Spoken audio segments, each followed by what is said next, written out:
ಇತ್ತೀಚಿನ ದಿನಗಳಲ್ಲಿ ಏನಾಗಿದೆ ಅಂತಂದರೆ, ಇಂದಿನ ಯುವಕ ಮತ್ತು ಯುವತಿಯರಿಗೆ ಹಿರಿಯರು ಹೇಳುವಂತಹ ಬುದ್ಧಿ ಮಾತುಗಳು ಅಂದ್ರೇ ಹಿಡಿಸಲ್ಲ. ಅದು ಅವರಿಗೆ ತುಂಬಾ ಇರಿಟೇಷನ್ ಆಗುತ್ತೆ. ಅದೇ ಒಬ್ಬ ಸೆಲೆಬ್ರಿಟಿ ಬಂದು ಅದರ ಬಗ್ಗೆ ಅಡ್ವರ್ಟೈಸ್ಮೆಂಟ್ ಕೊಟ್ಟರೆ ಅದು ಮೋಟಿವೇಶನ್ ಅಂತ ಅನಿಸುತ್ತೆ. ಇಂತಹ ಯುವಕ ಯುವತಿಯರಿಗಾಗಿಯೇ ತಂದಿರುವಂತಹ ವಿಡಿಯೋ ಇದು. ಈ ವಿಡಿಯೋವನ್ನು ದಯವಿಟ್ಟು ಕೊನೆ ತನಕ ನೋಡಿ.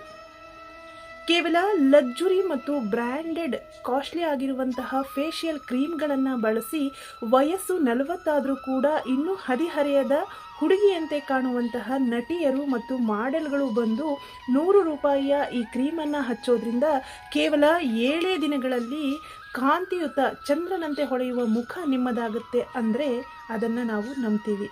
ಸದಾ ಪ್ರೋಟೀನ್ಗೆ ಅಡಿಕ್ಟ್ ಆಗಿ ಲಕ್ಸುರಿ ಆಗಿರುವಂತಹ ಮಷಿನ್ಗಳ ಜೊತೆಗೆ ಹಲವಾರು ತಿಂಗಳುಗಳ ಕಾಲ ವರ್ಕೌಟ್ ಮಾಡಿ ಬೆಳೆಸಿದಂತಹ ದೇಹವನ್ನು ತೋರಿಸಿ ಬಾಡಿ ಬಿಲ್ಡರ್ಸ್ಗಳು ಹೇಳ್ತಾರೆ, ಕೇವಲ ಈ ಒಂದು 4 ವರ್ಕೌಟ್ ಹಾಗೇನೆ ಈ ನಿಯಮಿತ ಆಹಾರವನ್ನು ಸೇವಿಸಿದರೆ ಸಾಕು 3 ತಿಂಗಳಲ್ಲಿ 6 ಪ್ಯಾಕ್ ಇರುವಂತಹ ದೇಹ ನಿಮ್ಮದಾಗುತ್ತೆ ಅಂತ.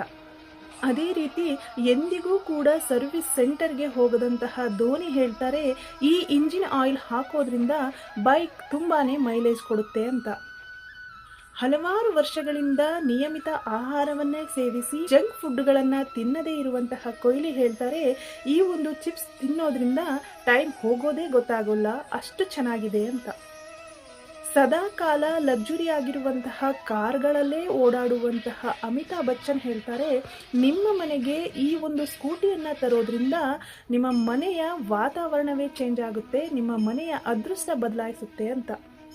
ಅದೇ ರೀತಿ ಯಾವುದೇ ವಸ್ತುವಿನ ಮೇಲಾಗಲಿ ಮತ್ತು ಹಣದ ಮೇಲಾಗಲಿ ಹೆಣ್ಣು ಹೊನ್ನು ಮಣ್ಣು ಈ 3ಗಳ ಮೇಲೆ ಮೋಹವನ್ನು ಬಿಟ್ಟು ಜೀವನದಲ್ಲಿ ಬದುಕಿದಾಗ ಮಾತ್ರ ಮುಕ್ತಿ ಸಿಗುತ್ತದೆ ಅಂತ ಹೇಳುವಂತಹ ಫೇಮಸ್ ಪ್ರವಚನಕಾರರು ಹೇಳ್ತಾರೆ, ನನ್ನ 1 ಗಂಟೆಯ ಪ್ರವಚನಕ್ಕೆ ಇಷ್ಟು ಲಕ್ಷ ಕೊಡಬೇಕು ಅಂತ. ಅವರ ಒಂದು ಗಮನ ಆ 1 ಗಂಟೆಯ ಲಕ್ಷಗಳ ಮೇಲೆ ಇರುತ್ತೆ. ಇದು ಮೋಹವಲ್ವೇ? ಈ ಇಷ್ಟು ಉದಾಹರಣೆಗಳ ಮೂಲಕ ಇಂದಿನ ಯುವಕ ಯುವತಿಯರಿಗೆ ನಾನು ಹೇಳೋ ಮಾತು ಏನು ಅಂದರೆ, ಅಭಿನಯಿಸಿ ಆಸ್ತಿಯನ್ನು ಮಾಡಿಕೊಂಡವರ ಮಾತುಗಳಿಗಿಂತ ಅನುಭವಿಸಿ ಅರಿತು ನಡೆದಂತಹ ಹಿರಿಯರ ಮಾತುಗಳ ಒಂದು ಪ್ರಾಮುಖ್ಯತೆ ತುಂಬ ಇದೆ. ಹಾಗಾಗಿ ಹಿರಿಯರು ಹೇಳುವಂತಹ ಬುದ್ಧಿವಾದದ ಮಾತುಗಳನ್ನು ಕಡೆಗಣಿಸದೆ ಅವುಗಳನ್ನು ನಿಮ್ಮ ಜೀವನದಲ್ಲಿ ಅಳವಡಿಸಿಕೊಂಡು ಮುನ್ನಡೆದಾಗ ನಿಮ್ಮ ಜೀವನ ತುಂಬಾ ಚೆನ್ನಾಗಿರುತ್ತೆ. ಈ ವಿಡಿಯೋ ನಿಮಗೆ ಇಷ್ಟವಾಗಿದ್ದರೆ ವಿಡಿಯೋಗೊಂದು ಲೈಕ್ ಮಾಡಿ, ಹಾಗೆಯೇ ನಿಮ್ಮೆಲ್ಲ ಸ್ನೇಹಿತರಿಗೂ ಕೂಡ ವಿಡಿಯೋವನ್ನು ಶೇರ್ ಮಾಡಿ. ಧನ್ಯವಾದ.